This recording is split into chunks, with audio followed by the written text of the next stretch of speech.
میرے غوث کے مقام کا تو کوئی اندازہ ہی نہیں لگا سکتا۔ سبحان اللہ۔ سرکار غوث اعظم کی شان لے کو، اے قادریو، اعلیٰ حضرت کہہ گئے قادری کر، قادری رکھ، قادریوں میں اٹھا، قادری کر، قادری رکھ، قادریوں میں اٹھا، قدر عبدالقادر قدرت نما کے واسطے۔ لیکن جب پوتا کی باری آئی، سبحان اللہ، حضور تاج الشریعہ کی باری آئی، تو پوتا مچل کے کہتا ہے اختر قادری خلد میں چل دیا۔ واہ بے شک سبحان اللہ، اختر قادری خلد میں چل دیا، خلد واہ ہے ہر ایک قادری کی۔ بے شک سبحان اللہ۔ عقیدہ کتنا مضبوط ہے۔ پھر مفتی اعظم ہند پکار کے کہتے ہیں یہ دل، یہ جگر ہے، یہ دل، یہ جگر ہے، یہ آنکھیں، یہ سر ہے، جہاں چاہو رکھو قدم غوث ہے۔ بے شک سبحان اللہ، سبحان وہی اللہ، بے شک۔ سیدنا سرکار غوث اعظم رضی اللہ تعالی عنہ ایک دن اپنی خانقاہ سے آپ غائب ہو گئے، لوگوں کی نظروں سے اوجھل ہو گئے۔ سبحان اللہ۔ اب مریدین تلاشنے کے لگ گئے، حضور کہاں چلے گئے؟ سرکار غوث اعظم نے خانقاہ کو چھوڑ دیا۔ اے قادریوں، میں تم کو پیغام دینا چاہتا ہوں کہ اپنے آپ کو قادری کہو، اس لیے کہ اللہ کے پیارے پیغمبر صلی اللہ تعالی علیہ وسلم کے سچے پکے اچھے جانشین اور سرکار دو عالم کے بیٹے سیدنا سرکار غوث اعظم رضی اللہ تعالی عنہ کی شان دیکھو۔ یہ بیٹے کا لفظ جو میں نے استعمال کیا ہے وہ میں نے نہیں کیا ہے، بریلی کے دادار امام احمد رضا کہتے ہیں تیری سرکار میں لاتا ہے رضا اس کو شفیع جو میرا غوث ہے اور لاڈلا بیٹا ہے۔ سبحان اللہ، بے شک سبحان اللہ۔ جو میرا غوث ہے اور لاڈلا بیٹا تیرا۔ سبحان اللہ۔ سرکار غوث اعظم رضی اللہ تعالی عنہ، سنو جلدی جلدی، اپنی خانقاہ سے نکلے اور چلے گئے۔ مریدین پریشان ہے، یا اللہ میرے پیر کدھر چلے گئے، آج ملاقات نہیں ہو گئی۔ اللہ اکبر کبیرہ۔ سہیل بن عبداللہ تستری کا واقعہ ہے، وہ بیان کرتے ہیں کہ ہم لوگ نکلے خانقاہ سے، حضرت کو تلاش کرتے کرتے کہاں گئے؟ دریائے دجلہ کے قریب میں پہنچے۔ کیا دیکھا کہ میرے پیر حضور سیدنا شیخ عبدالقادر جیلانی پانی کی سطح پر ایسے چل رہے ہیں جیسے کہ آدمی زمین پر چلا کرتا ہے۔ سبحان اللہ۔ اور کہتے ہیں ارے دریا کی مچھلیاں، دریائے دجلہ کی مچھلیاں نکل نکل کر کے اور میرے غوث اعظم کے قدموں کا بوسہ دے رہی ہے اور سلام پیش کر رہی ہے۔ وہ کہتے ہیں اب تک ظہر کا وقت آ گیا، ہم لوگ سرکار غوث اعظم کو دیکھ رہے تھے، میرے پیر پانی پہ چل رہے تھے، تب تک ظہر کا وقت آ گیا۔ اور جب ظہر کا وقت آیا تو ہم لوگوں نے کیا دیکھا کہ اچانک آسمان میں سے، فضاؤں میں سے ایک مسلح جانماز تخت سلیمانی کی طرح اڑتا ہوا پانی کے سطح پر آیا اور سرکار غوث اعظم کے آگے بچھ گیا۔ ایک کونے پر لکھا ہوا تھا الا ان اولیاء اللہ لا خوف علیہم ولا هم یحزنون، اور دوسرے کونے پر دوسری آیت لکھی ہوئی تھی اللہ اکبر کبیرہ۔ اب سنو، وہ لوگ کہتے ہیں میرے غوث اعظم رضی اللہ تعالیٰ عنہ مصلی امامت پر آگے جاتے ہیں تو تھوڑی دیر میں رجال الغیب سے کچھ لوگ آئے اور اپنے پیشانیوں کو، اپنے سروں کو جھکائے ہوئے، اپنی نگاہوں کو جھکائے ہوئے سرکار غوث اعظم کے پیچھے کھڑے ہو گئے۔ میرے غوث اعظم نے نماز ادا کرائی۔ اب توجہ سے سننا، سرکار غوث اعظم نے نماز ادا کرانے کے بعد میں پھر جب دعا مانگی اور نماز ادا کر لی، دعا کے لیے ہاتھ اٹھایا تو عرض کیا جس کا میں مفہوم عرض کر رہا ہوں۔ میرے غوث اعظم فرماتے ہیں اے اللہ تو اس حبیب کے صدقے میں جو تجھے دنیا میں سب سے زیادہ پیارا ہے، جو تجھے سب سے پیارا محبوب ہے، اے اللہ اس محبوب کے صدقے میں میری دعا کو قبول فرما لے۔ اے اللہ میرے مریدوں کو، اے اللہ میرے مریدوں کو، میرے مریدوں کے مریدوں کو اے پروردگار اس وقت تک موت نہ دینا جب تک کہ انہیں کلمہ کی توفیق نہ مل جائے، جب تک وہ کلمہ نہ پڑھ لے۔ سہیل بن عبداللہ تستری کہتے ہیں ابھی آپ نے دعا کری تھی کہ آواز آئی اے عبدالقادر خوشخبری ہو، میں نے تمہاری دعا کو قبول کر لیا۔ سبحان اللہ، سبحان اللہ، بے شک میں نے تمہاری دعا کو قبول کر لیا ہے۔ اس سے یہ پتا چلا کہ جو قادری ہے، جو غوث اعظم کا مرید ہے، اس وقت تک اسے موت نہیں آئے گی جب تک کہ وہ کلمہ پڑھ لے۔ بے شک سبحان یہ اللہ ہے ہمارے غوث اعظم رضی اللہ تعالیٰ عنہ۔ سرکار غوث اعظم کی بہت بڑی فضیلتیں ہیں، لہذا میرے عزیز ساتھیوں یہاں کچھ پیغام کی بات ہو جائے۔ سرکار غوث اعظم کی زندگی کو ہم نے دیکھا، کرامتیں آپ نے سن لی، یہ بھی ایک کرامت تھی۔ حضرات جتنا متواتر کے ساتھ سرکار غوث اعظم کی کرامت کو بیان کیا گیا ہے، کسی ولی کی کرامت نہیں ہے۔ میں تو اتنا کہنا چاہتا ہوں، جب میرے آقا غوث اعظم کی ولادت کی رات آئی ہے، میرے آقا صلی اللہ علیہ وسلم ہے ابو صالح جنگی دوست کے خواب میں تشریف لائے۔ ابو صالح جنگی دوست کہتے ہیں جب میں رات میں سویا تو میری خواب میں مصطفیٰ آئے اور سبحان اللہ کہ میرے مصطفیٰ تشریف لائے اور ارشاد فرمایا، اے بیٹے ابو صالح جنگی دوست، جو تیرے گھر میں بیٹا پیدا ہونے والا ہے، اب توجہ سے سنیے گا، جو کہ تیرے گھر میں بیٹا پیدا ہونے والا ہے وہ میرا بیٹا ہے۔ اے پیارے ابو صالح سن لو، جس طرح میرا مقام تمام انبیاء میں افضل والا ہے، اسی طرح اس کا مقام تمام ولیوں میں افضل والا ہے۔ جو ولی قبل تھے یا بعد ہوئے یا ہوں گے، سب ادب رکھتے ہیں دل میں میرے آقا۔ بے شک سبحان اللہ بہت خوب میرے دوستو، یہ سرکار غوث اعظم کی فضیلت اور ان کی شان ہے، لیکن آج ہم کرامتیں تو سن لیں بھائی صاحب، بڑی آسانی سے کرامتیں ہضم کر لیں ہم، کہ سرکار غوث اعظم نے مرغے کو زندہ کر دیا۔ سرکار غوث اعظم دریائے دجلہ پہ نماز پڑھ رہے تھے، لیکن جب ان کی وہ زندگی دیکھو کہ جب سرکار غوث اعظم تقریباً 25 سال تک جنگلوں میں گھاس کے پتے کھاتے رہے، درختوں کے پتے کھاتے رہے، گھاس کھاتے رہے، لیکن سرکار غوث اعظم کہتے ہیں کہ میں اتنا بھوک سے نڈال ہو گیا، اور جو ہے بغداد میں قحط سالی تھی، چاروں طرف لوگ اتنا پریشان تھے بھوک سے، کئی دن ہو گئے میں فاقے تھے تھا۔ اللہ اکبر کبیرہ کہتے ہیں ایک دن میں منڈی کی طرف گیا کہ کہیں جا کر کے دیکھوں، اور منڈی میں کچھ گھاس کے پتے اور کچھ پیڑ کے پتے اور سبزیوں کے پتے مل جائے، اور پتے کھا کر کے میں اپنی بھوک کو مٹا لوں۔ اے غوث اعظم کے عاشق ہو، جب بھی وقت آئے تو مصیبتوں میں پریشان ہونے کی ضرورت نہیں ہے، صبر و شکر کا دامن تھام کر کے اور یہ پیغام دنیا کو دے دو کہ اے لوگوں، مصیبتیں لاکھ آتی رہیں گی لیکن ہم غوث اعظم کے مشن سے قدم نہیں ہٹائیں گے، ان کے فرمان کے مطابق زندگی گزاریں گے۔ میرا غوث بھوکا ہے۔ اللہ اکبر کبیرہ غوث اعظم کہتے ہیں میں منڈی کی طرف گیا، لیکن اس سے پہلے دیکھا کہ وہاں تمام اولیاء حال موجود تھے، وہ گھاس اور پتے کی تلاش میں لگے ہوئے تھے۔ میں واپس آ گیا۔ اللہ اکبر کبیرہ غوث اعظم کہتے ہیں کہ ایک دن ایسا ہوا کہ میں بھوک سے اتنا نڈال ہو گیا۔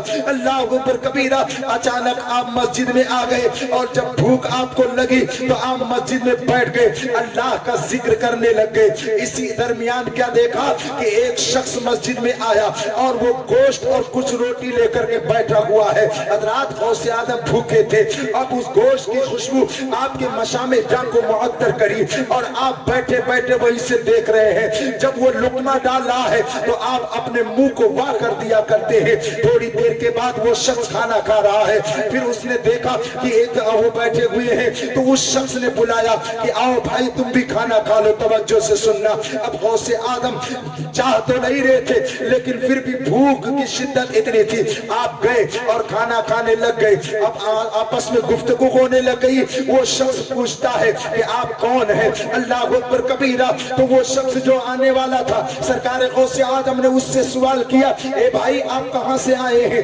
کون ہے؟ تو وہ کہتا ہے کہ میں مسافر ہوں، میں جیلان شہر سے آیا ہوں، اور کہ میں اس کو یہاں جو ہے عبد القادر جیلانی کو تلاش کر رہا ہوں۔ سرکار غوث اعظم نے کہا عبد القادر جیلانی کو کیوں تلاش کر رہے ہو؟ تو وہ شخص کہتا ہے میں اپنے گھر سے چلا تھا تو اس کی ماں نے 40 دینار مجھے دیا تھا، اے میرے بھائی وہ 40 دینار عبد القادر جیلانی کو کھلانا دینا تھا، لیکن میں ان کو میرے پاس جو زیادہ راہ تھا، راستے میں سب کچھ خرچ ہو گیا، لیکن جب میرے پاس کچھ نہ بچا میں بھوک سے نڈال ہو گیا، تو انہی روپیہ میں سے کھانا لے کر کے آیا ہوں۔ اب شیخ عبد القادر کہتے ہیں جس عبد القادر کو تم تلاش کرنا چاہتے ہو وہ میں ہی ہوں۔ سبحان اللہ سبحان اللہ۔ اب وہ شخص تعجب میں پڑ گیا، وہ ہاتھ روک دیا کھانا کھانے سے، کہا حضور یہ آپ کا کھانا ہے۔ سبحان اللہ۔ اب سنو غوث اعظم کہتے ہیں ہاتھ کیوں روک دیے کھانے سے؟ سنو سنو، ابھی تک ہم تمہارے مہمان تھے، اب تم ہمارے مہمان۔ بے شک سبحان اللہ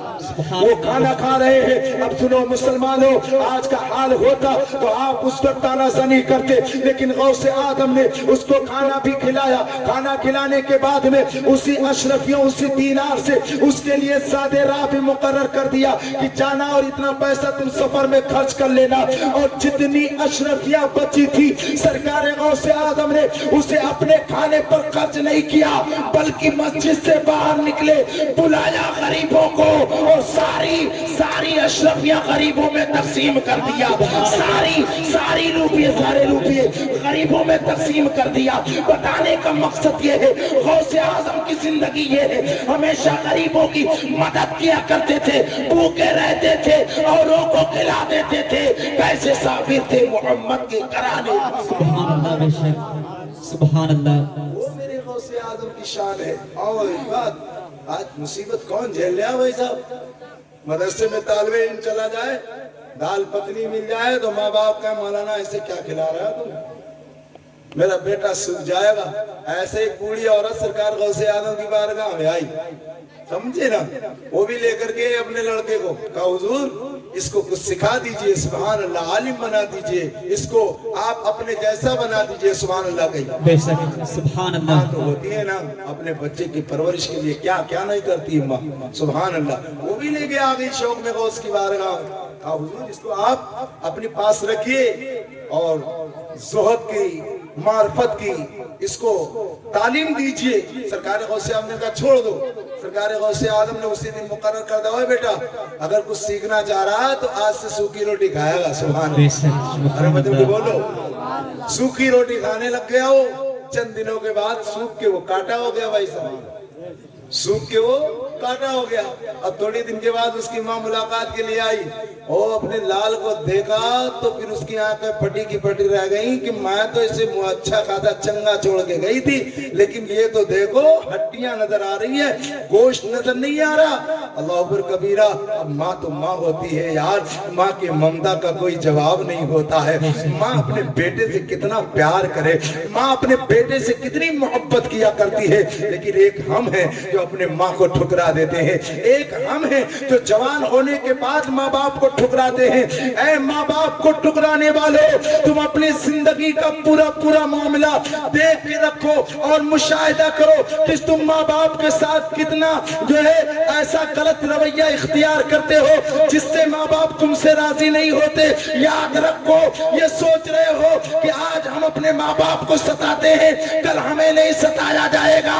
یاد رکھو، جو اپنے ماں باپ کو ستاتا ہے یہ امید نہ رکھے کہ اس کی اولاد اس کی تعظیم کرے گی.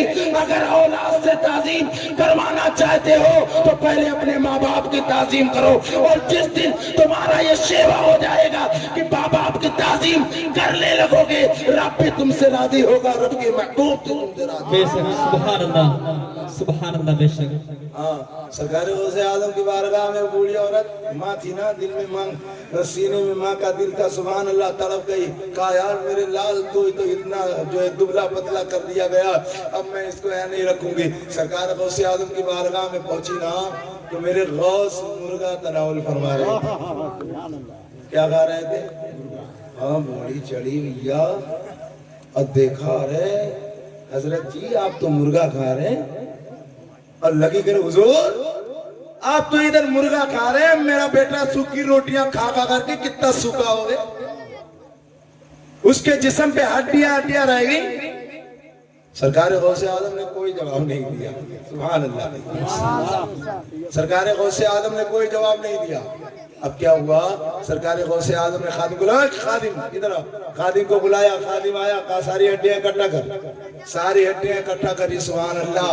اور پھر سرکار غوث اعظم نے ان ہڈیوں پر اپنا دست رحمت پھیرا. سبحان اللہ. تم باذن اللہ کہا تو وہ مرغا پھڑپھڑا کے اڑنے لگ گیا، زندہ ہو گیا. فرمایا بوڑھی سوڑ، جب تیرا بیٹا اس قابل ہو جائے کہ وہ مرغے کو زندہ کر لے، اسی وقت سے وہ بھی مرغا کھانے لگ جائے گا. ابھی تو وہ سوکھی روٹیاں کھا کر کے اور اس قابل بننا ہے.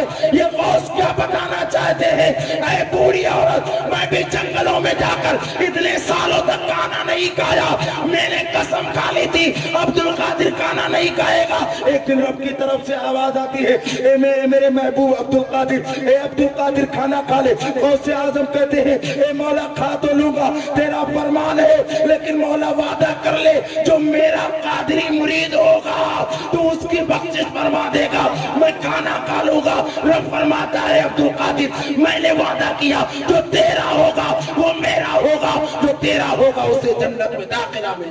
بے شک سبحان اللہ سبحان اللہ. قسمیں دے دے کے کھلاتا ہے پلاتا ہے تجھے, قسمیں دے دے کے کھلاتا ہے پلاتا ہے تجھے, پیارا اللہ تیرا چاہنے والا. واہ بے شک سبحان اللہ. یہ ہے سرکار غوث اعظم. صرف بریانی کا دیگ پکانے کا نام غوث اعظم کی گیروی نہیں ہے, بلکہ نماز پڑھنے کا نام ہے. سرکار غوث اعظم سے محبت, سمجھ رہے ہو. جلسہ میں لائٹ اچھی ہے, مائک اچھا ہے, لیکن یاد رکھو یہ اچھائی اسی وقت اچھی ہوگی جب آپ غوث اعظم کے مشن کے مطابق زندگی گزارو گے. آؤ غوث اعظم رضی اللہ تعالیٰ عنہ کی شان دیکھو. اب میں تقریر ختم کر دوں, جی بلا لائیے, میں تقریر ختم کر دیتا ہوں. درود شریف پڑھیے اللہم صلی علی سیدنا مولانا محمد صلاۃ و سلام علیک یا رسول اللہ صلی اللہ تعالی علیہ وبارک وسلم. حضرات میرا وقت مکمل ہو گیا, بس میں ایک بات کہہ کے اور آپ سے گزرنا چاہتا ہوں. حضرات آج پیروں کی تلاش میں آپ در بدر بھٹک رہے ہیں. کوئی دیکھو جس کے سامنے دیکھو لوگ مرید ہو جاتے ہیں اور کہتے ہیں ہم کیا جانے, پیر صاحب جانے, پیر صاحب کا کام جانے. لیکن اللہ نے آپ کو آنکھ عطا کیا ہے, اللہ نے قرآن جیسی کتاب آپ کو دیا ہے, اللہ کے رسول نے حدیث جیسی کتاب آپ کو دی ہے, اللہ تعالیٰ نے علماء اہل سنت کو پیدا فرمایا ہے, عالم اور محقق کو پیدا فرمایا ہے. کم سے کم ان کے روش کے مطابق تو پیر تلاش کرو.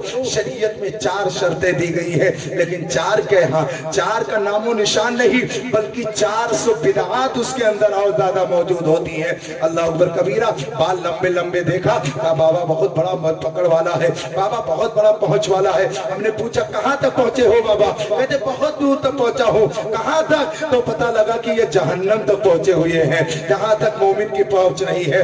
اب سنو مسلمانوں, آؤ دیکھو سرکار غوث اعظم عالم کتنے بڑے ہیں. بس یہی بات سن لو, تقریر ختم کر دوں گا. عالم ہونا ضروری ہے, علم ہونا ضروری ہے.